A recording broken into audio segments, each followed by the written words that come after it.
Salut, je vais vous parler des différences entre Piccolo et Soft. Est-ce que c'est mieux d'être défenseur avec un Piccolo ou défenseur avec un Soft? Bien évidemment, il n'y a pas de mieux. Et je vais vous expliquer comment on peut exploiter au mieux chacun de ces deux revêtements. Je me permets de pouvoir parler sur ce thème-là parce que aujourd'hui, la raquette que j'ai, c'est un Soft et un Piccolo. Ça fait un an que j'utilise les deux matériels sur la même raquette. Et donc, du coup, j'ai appris à tourner énormément la raquette pour sentir les différences entre l'un ou l'autre, que ce soit en poussette ou en défense. Voilà, donc je vais commencer par parler des défenses. Alors, en général, le Piccolo on le choisit pour la défense, tout simplement parce que c'est régulier, ça renvoie bien coupé, et donc c'est les arguments phares qui font que, du coup, on prend le Piccolo tout de suite, et vous avez raison. À court terme, c'est énormément plus facile de maîtriser le Piccolo, on est beaucoup plus régulier, et en défense, on envoie des balles coupées juste parce que l'adversaire envoie des top spin avec de l'effet. Tout simplement, vous avez raison de choisir le Piccolo pour ces raisons-là. Par contre, si vous choisissez le Piccolo pour cette simplicité, attention à ne pas vous bloquer parce qu'il y a énormément de possibilités de varier derrière. Il y a des choses que beaucoup d'autres joueurs ne sont pas en prise de connaissance. Donc du coup, vous pouvez gagner énormément de matchs avec les variations qui sont possibles avec le Piccolo. Pour la défense, c'est très simple. On ne craint pas trop les effets parce que l'inclinaison de la raquette va suffire à renvoyer une balle basse. Il suffit de ne pas ouvrir comme ça une raquette. Hein, vous êtes, alors pas à 45 degrés non plus. Il va falloir fermer un petit peu plus. Vous faites ça et puis vous réussissez votre défense. Hein. Moi, j'ai envie de dire, avec le Piccolo, tu touches la balle et puis ça renvoie sur la table. Hein. En tout cas, en direction de la table assez facilement. Bien évidemment, c'est un peu plus subtil que ça, mais globalement, c'est l'idée. Très facile de défendre avec le Piccolo parce qu'on ne prend pas en compte les effets. Par contre, attention, quand on touche la balle, l'angle ne va pas changer, mais en fonction de la quantité d'effets, la balle va rester longtemps dans l'air ou pas longtemps dans l'air. Donc, quoi qu'il arrive, je reçois un top spin, je suis incliné comme ceci, on va dire à les 45 degrés, la balle va commencer par monter, mais s'il y a beaucoup d'effets, ça va monter longtemps, et s'il n'y a pas beaucoup d'effets, ça va monter longtemps, puis ça va redescendre. Donc, moi, je ne crains pas l'effet dans le sens où ça va toujours monter à 45, non, ça va monter à cet angle-là, quoi, globalement, on va se dire. Mais la quantité d'effets ne va pas varier sur l'angle, mais sur la quantité, sur la durée sur laquelle la balle va garder cette trajectoire. Donc, pas beaucoup d'effets, la balle va redescendre tout de suite. Beaucoup d'effets, la balle va aller longtemps. Et donc là, je vais devoir doser du coup la force avec laquelle je vais toucher la balle. Donc voilà, ça c'est les points du Piccolo. Inconvénient, malheureusement, je ne peux pas varier énormément. Je peux varier un petit peu, ça fait partie des points positifs, mais il faut s'entraîner énormément pour pouvoir varier. Il faut s'entraîner plus qu'avec le soft. Avec le soft, je vais naturellement un peu plus varier parce que je ne vais pas forcément tout maîtriser au début. Avec le Piccolo, au début, j'ai pas besoin de faire grand-chose pour pas besoin de faire grand-chose pour réussir. Par contre, pour varier, il y a besoin d'énormément d'entraînement. Voilà, c'est la première chose vraiment qui différencie le Piccolo et le soft, c'est les quantités d'effets. Avec le soft, je peux maîtriser la quantité d'effets assez rapidement. Par contre, je ne peux pas maîtriser très rapidement les trajectoires de balles que je vais envoyer. Avec le Piccolo, je vais très rapidement maîtriser les trajectoires de balles, mais je vais mettre énormément de temps à maîtriser les quantités d'effets que je vais donner. Je vais être dépendant de l'adversaire au début, et puis avec énormément d'entraînement, je peux choisir si j'inverse énormément ou si j'inverse très peu les quantités d'effets. Sauf pour si je reçois un top spin avec énormément de rotation, forcément ma défense aura énormément d'effets coupés. Voilà. Voilà, ça c'est les principales choses entre soft et Piccolo au niveau de la défense. Au niveau de la poussette maintenant, attention, c'est un peu différent parce que les deux sont très très intéressants. Le problème c'est qu'avec le Piccolo, les connaissances sont très faibles au niveau de la poussette. J'ai l'impression qu'un défenseur qui s'entraîne, alors, je vois beaucoup de défenseurs, quand on regarde des vidéos sur YouTube par exemple, on voit les défenseurs s'entraîner à attaquer et on les voit s'entraîner en défense revers. Voilà. On les voit s'entraîner en défense revers et contre top spin coup droit ou top spin coup droit, démarrage coup droit, peu importe, on les voit jamais travailler la poussette. Alors c'est peut-être naturellement ils sont bons là-dedans, mais peut-être qu'eux ils sont bons sur la poussette, mais nous on a besoin de le travailler. Et le travail de la poussette est un élément très important. Moi j'estime que la poussette C'est très très très important. Et du coup, je m'entraîne très peu à la défense, mais énormément à la poussette. Et c'est ce qui fait ma force aujourd'hui. Je suis pas très bon en défense en général. Par contre, en poussette, je me défends énormément bien. En poussette, il y a énormément de choses qu'on peut faire avec le pico long. Premièrement, j'aimerais qu'on se rende compte, et ça n'apparaît pas dans les best-of qu'on regarde sur les vidéos sur internet.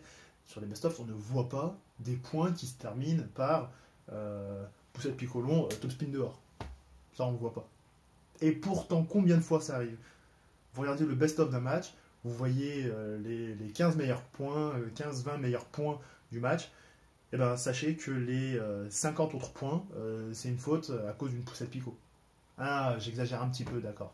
J'exagère un petit peu, mais comprenez bien l'idée, c'est que la poussette pico long, elle est tellement mal estimée en fait, qu'elle remporte énormément de points, mais c'est tellement moche de voir un point qui se finit comme ça, que du coup, bah, ça on le voit pas sur les best-of. Vous regardez un match en entier, alors, regardez pas forcément chez les joueurs de haut niveau, parce que les joueurs de haut niveau, forcément, eux, ils vont voir, ils ont un peu plus de connaissances, ils jouent, ils rentrent très fort dans la balle, etc. Donc, peut-être que vous le verrez moins, mais en tout cas, ça se constate quand même. Vous verrez, même chez les joueurs de haut niveau, vous verrez qu'il y a des fautes bêtes qui atterrissent de ce côté-là, sur le fait, bah, il y a une poussette picolon, j'estime mal, ou alors je dois arrondir. Enfin, du coup, on n'est pas à l'aise face à cette poussette picolon, et si elle est bien travaillée, ça embête vraiment tous les joueurs. Et on préfère enchaîner plusieurs top spins que de faire un top spin, une poussette et se recevoir une poussette picolon, parce que la poussette picolon, il va falloir essayer de l'estimer correctement, elle peut arriver rapidement, elle peut arriver lentement, elle peut arriver courte, elle peut arriver infirmerie, elle peut arriver de différentes manières qui peut nous déranger. En plus de devoir estimer la quantité d'effets, on peut nous brainer, c'est-à-dire qu'on peut nous camoufler au dernier moment, nous feinter sur est-ce que ça va être court, long, gauche, droite, effet ou pas effet. Donc, du fait qu'il y ait cette incertitude totale, on n'a pas envie de recevoir une poussette picolon quand on attaque. Alors certains vont se dire, ah bah c'est simple, moi j'attends la poussette picolon et je frappe. Ah bah oui, mais si ta poussette picolon elle est comme ça, oui on va pouvoir frapper. Par contre ta poussette picolon, elle est pas ça au-dessus du filet, mais elle est à ça au-dessus du filet, frapper c'est quand même beaucoup plus compliqué. Donc du moment que tu maîtrises une poussette picolon très basse, tu vas embêter les adversaires. Après, va falloir camoufler où est-ce que tu vas la faire. Il faut être capable au dernier moment de changer l'inclinaison de sa raquette pour aller tirer de l'autre côté par exemple, ou garder le même côté si jamais... Enfin, peu importe. Vous pouvez essayer de camoufler au dernier moment la direction de votre poussette picolon. Voilà, avec le picolon, il faut savoir qu'on peut pousser. Alors, généralement, on pousse mou, okay, mais un adversaire, c'est pas parce qu'il sait que ça va être mou qu'il va pas faire forcément la faute, ou qu'il va faire un coup extraordinaire. D'accord? Pensez bien que si je reçois une poussette picolon, je vais au moins vouloir assurer la première, puis si j'ai un picolon en face de moi, je vais attendre sur un top-spin, une rotation, je vais attendre de recevoir une balle coupée, et puis en fonction de la hauteur, je vais frapper, en fonction de la hauteur que je reçois. Bonne hauteur, je vais frapper très fort, basse hauteur, bon alors peut-être que je vais repousser ou enchaîner avec un deuxième top-spin en cloche, jusqu'à ce que j'ai une balle assez haute pour pouvoir terminer. Avec le soft, alors toujours avec le picolon, pardon, avant, il y a aussi la poussette tendue qui peut être énormément utilisée, qui est très peu utilisée en ce moment. La poussette du picolon, alors il y a des joueurs qui l'utilisent, hein, mais sans se dire que c'est une poussette efficace. Ils se disent, yes, il a perdu le point, yes, il a fait une faute bête, mais c'est pas une faute bête, c'est une faute qui arrive souvent, et donc si cette faute arrive souvent, il faut l'exploiter. Je fais une poussette agressive avec le picolon, j'ai attendu la fin du sommet du rebond pour faire ma poussette, c'est rapide, et l'adversaire, il n'a pas eu le temps de faire une contre-attaque, un top-spin ou une poussette correcte, peu importe, il n'a pas eu le temps de le faire, c'est quelque chose d'efficace. Mais il faut le travailler, si on ne travaille pas la poussette agressive du picolon, forcément, je vais être performant que de manière aléatoire sur ce domaine-là. Si je m'entraîne à le faire, j'ai un entraîneur qui m'envoie des balles au panier, je m'entraîne à avoir au sommet du rebond, à essayer de faire ma poussette ici, à le faire de l'autre côté, à faire le côté qu'avec le poignet, à avoir un geste qui va sur le côté alors que la balle va tout droit, à avoir un geste qui va sur le côté alors que la balle va aller directement de l'autre côté. Enfin, il y a énormément de choses à travailler sur cette poussette agressive du picolon. Il faut l'exploiter. Si on ne l'exploite pas, bah forcément, on va pas exploiter le mieux du picolon, on va pas être au mieux de la performance avec le picolon. Déjà qu'avec le picolon, on se réduit les possibilités des choses à faire. Si en plus on n'exploite pas le maximum, eh ben on va pas pouvoir être ultra performant. On peut être ultra performant en utilisant les différentes variétés que peut offrir le picolon. Avec le soft, ce qui est très bien, c'est que là, je ne vais pas le comparer au picolon, mais plutôt au backside, parce que il est vachement plus proche du backside quand on fait des poussettes. Par rapport au backside, le soft, lui, va pouvoir plus facilement envoyer des balles tendues, parce qu'il crée un peu moins les effets, et puis, puisqu'il n'y a pas cette il y a moins de temps de contact. Hein, la balle n'est pas amortie, donc la balle ressort plus vite, plus tôt, pas plus vite, plus tôt de la raquette. Du coup, bah, c'est propulsé un peu plus rapidement. Et donc, du coup, bah, je peux plus facilement faire des poussettes tendues. L'avantage de la poussette tendue, c'est que bah, du coup, elle laisse pas assez de temps à l'adversaire pour s'organiser à faire un topspin avec les jambes. En général, on va se précipiter avec le bras, on va quand même réussir à faire un topspin avec le bras, mais du coup, on n'aura pas mis les jambes, donc des fois, on va mettre la balle dans le filet parce que on n'a pas eu le temps de faire hop, hop en topspin. Alors, je dis pas qu'il faut sauter pour faire un topspin, mais voilà, vous avez compris l'idée. Avantage du soft en poussette.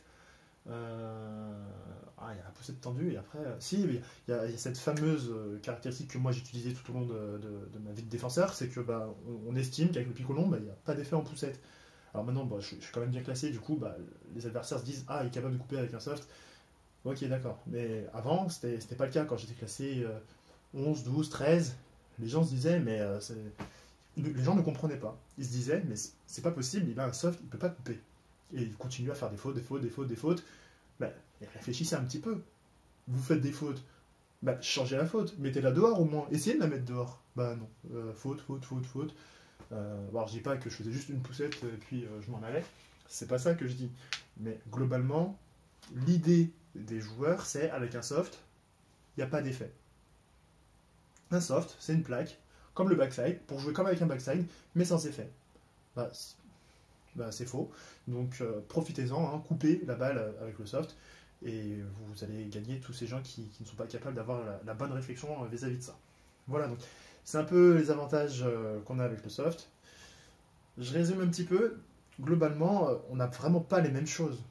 On n'a pas les mêmes choses du tout, surtout en poussette, entre le picot et le soft. Et on n'a pas le même temps d'entraînement, on ne s'entraîne pas sur les mêmes choses lorsqu'on s'entraîne avec un soft en défense ou les picots longs en défense, ce qui fait que bah, on n'a vraiment pas les mêmes réponses. Donc, je dirais que le picolon, il est très bien pour marquer des points en poussette si on s'entraîne énormément. Il est pas très bien si on veut marquer des points en défense. Par contre, il est très bien si on veut être régulier en défense. Je dirais que le picolon utilisé juste pour la défense, c'est bien si vous tournez et prenez le backside, parce que si vous n'êtes pas prêt à vous entraîner à faire des poussettes avec le picolon, à faire des variations de ce côté-là, va falloir apprendre en plus à tourner la raquette pour se dire bah, au moins voilà, je suis capable de couper, donner une petite difficulté, là, me donner un petit peu de temps de respirer pour tout spinner, parce que bon, si je fais une poussette picolon et que je me reçois une balle un peu tapée et que du coup j'ai pas le temps de reculer pour défendre et que bon, je fais des défenses un peu aléatoires, bon, je comprends qu'on se sente pas à l'aise. Par contre, si vous travaillez votre poussette picolon, vous n'avez pas besoin de tourner la raquette et vous êtes performant. Il faut s'entraîner à faire des poussettes basses. C'est vraiment la première chose à faire et elle est très difficile. Elle est déjà suffisamment difficile avant de vouloir se dire ce serait bien de couper avec le picolon. Oui, on peut couper un petit peu avec le picolon, on peut couper même fortement avec le picolon. Ça va se jouer sur déjà le matériel, ça va se jouer sur le temps d'entraînement, ça va se jouer sur beaucoup de choses. Et dans ce cas-là, c'est une bonne chose de dire qu'on peut varier. Par contre, la priorité en poussette picolon, c'est d'avoir une balle basse. C'est le premier point où on devrait s'entraîner lorsqu'on s'entraîne en poussette picolon. Balle basse, sinon vous allez vous prendre des tartes.